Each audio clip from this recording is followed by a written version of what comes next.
So yun mga kaibigan, good morning. At nandito naman tayo ngayon mga kaibigan. Namasyal na naman tayo ngayon. So dito tayo sa isang flower farm mga kaibigan. At medyo madami-daming tubig, nilubog sa tubig.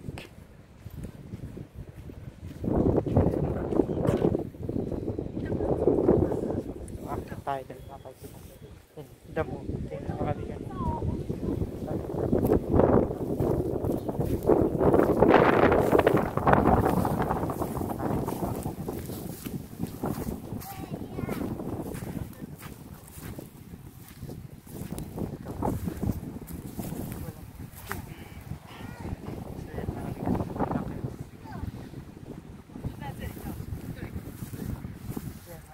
Damo po yan.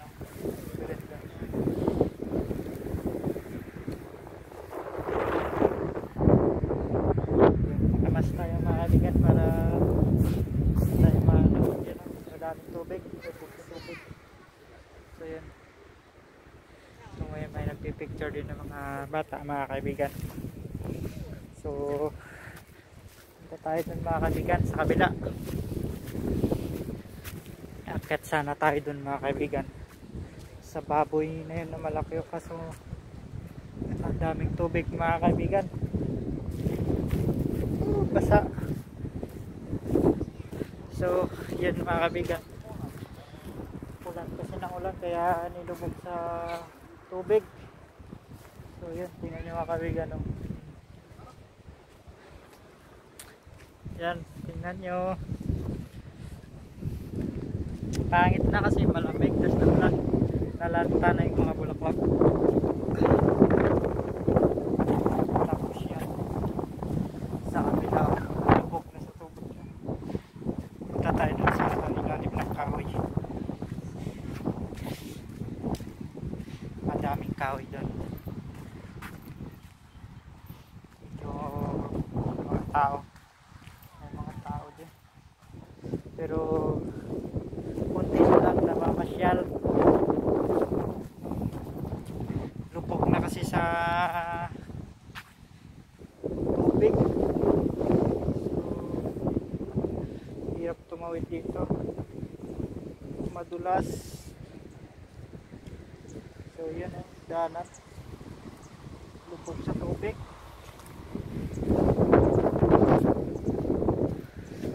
Ingat din tayo sa pagtawid. Natching pa tayo. So yun, pupunta tayo dun sa ilalim ng punong kahoy. Madaming kahoy dun sa kabila.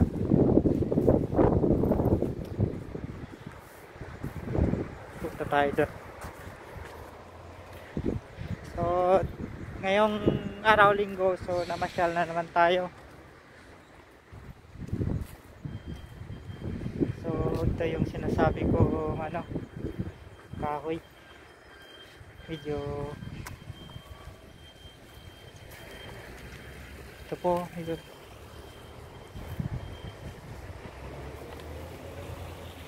yan po.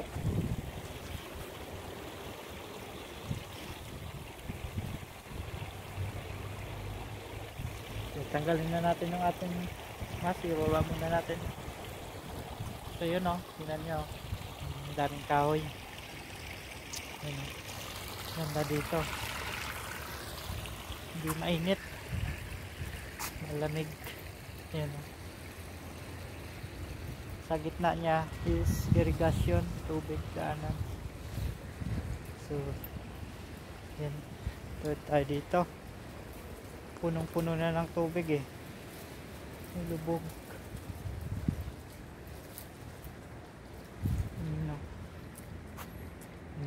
Yan, madaming tubig, ulan kasi na ng ulan at madami ng tubig. So dito, yan, yan, daming kahoy. Naman wala naman siguro ang ahas dito.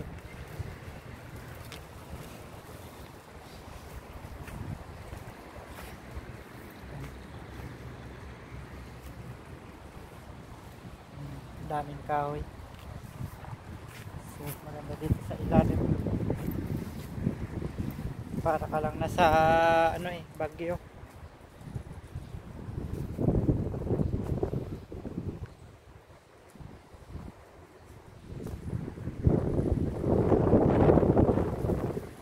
So yun, madaming kahoy. So walang masyadong tao kasi maaga pa. So inalagaan din pala to, nililinisan din yung puno ng kahoy nito, tinatanggal din yung mga sanga-sanga niya. Yan.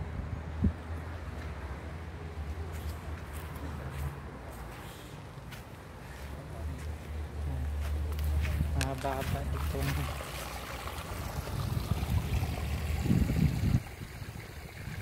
kaganda ng kahoy niya.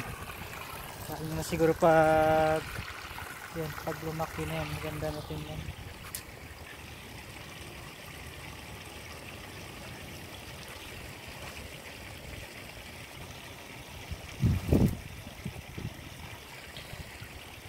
Picture tayo para may remembrance naman tayo dito. So yan, dito tayo, ikot tayo. Ikot tayo, ikot. Yan. Ganda yung pagkatanim ng kahoy na ito kasi may daanan na siya dito. Yan, may daanan.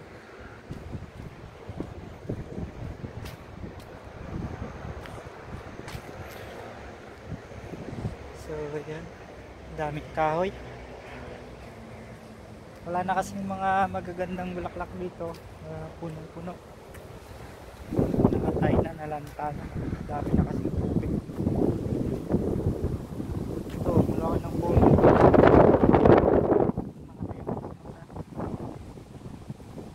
Parang namatay na ata. Wala na siyang dahon. Patay na siguro.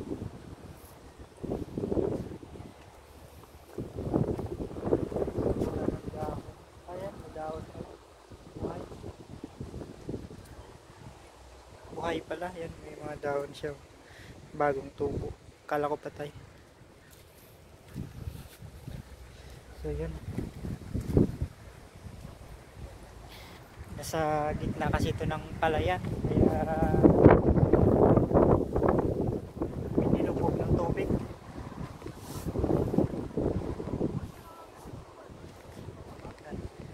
Ganda. Yan o, may mga bulaklak. At ikot tayo doon. Dito buti walang tubig dito banda. Dito buti walang tubig. Kabila lubog eh. So yun, bulaklak o. Tara tayo. Ikot tayo para kung may tubig lang. Laki na ng bulaklak nito. Yung last unang punta natin dito is maliliit pa. Medyo tumaba na lalo.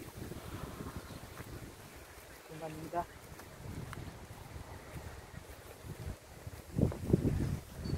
Yan.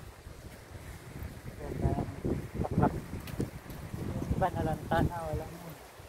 Namatay na yung iba. Nalanta. Nalanta na.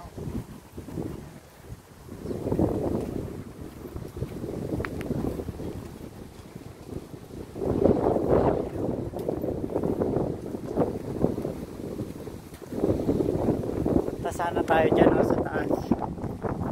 Na may baboy. Yan, kita nyo na lang baboy na malaki. Kan sana tayo dyan. Kaso wala na sarado ang bawat may mga AC din na bulaklak yan tali tayo din ito wala naman.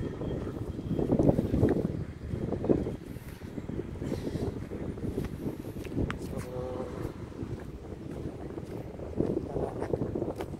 siguro at punta na naman tayo sa iba, Sialan.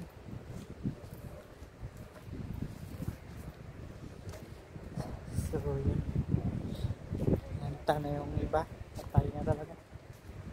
Doon tayo galing kanina, oh, sa may mga bilog-bilog na yun.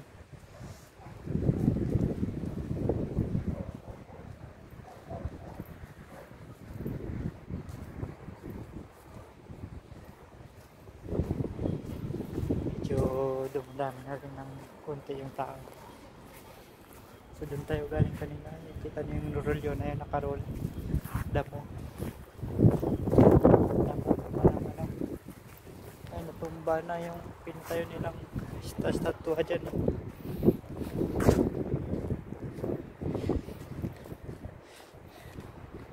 Ito paypayan pala ng mga Taiwanese. Okay, ito paypay nila to. Yan, kita nyo. Paypayan nila.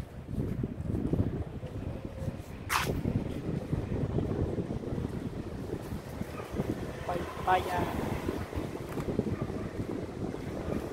Paypayan.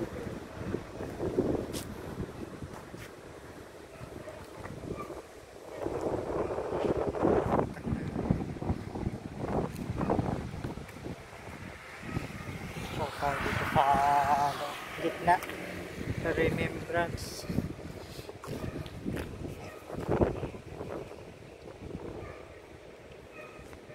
Ang laki. Medyo wala pa masyadong tao. Laki ng paypay nila mga Taiwanese talaga. Yan. Ganda ng pagkagawa.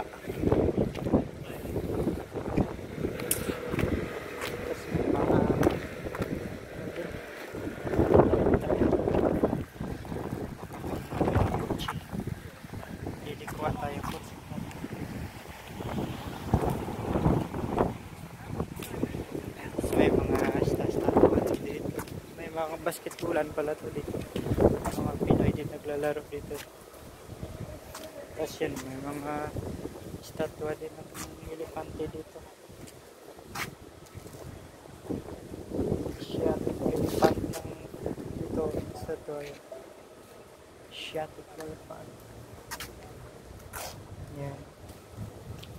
Tapos dito ito naman is camel.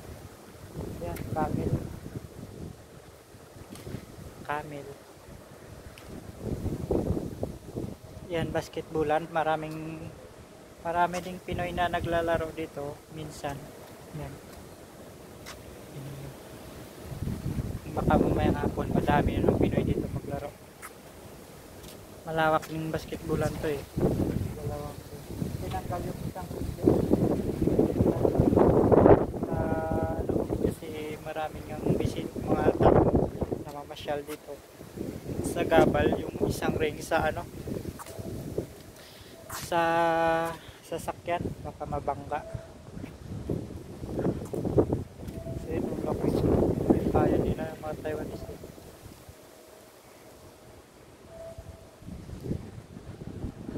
Madaming tao dun sa loob siguro na masyal kasi maganda yung panahon ngayon at maganda mamasyal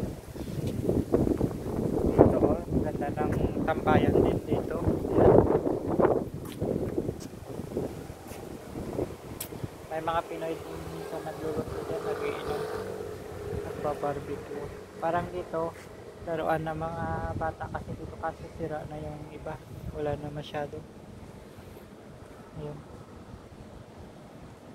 So yun, kaganda ng ginawa nilang tambayan yan. Kaganda.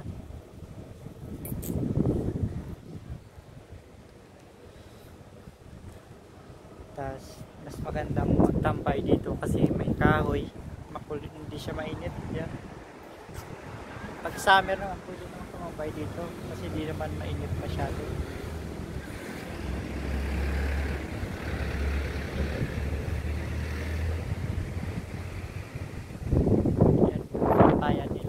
Taiwanese kalaki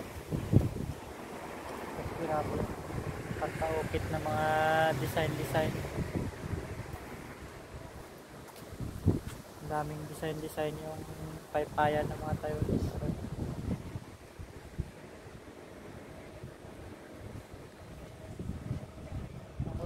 naglaro dito eh, yung kasama ko, nag-basketball sila dito. Yan.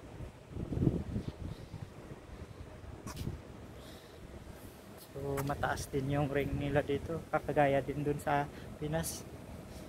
Taas din yun. Taas din.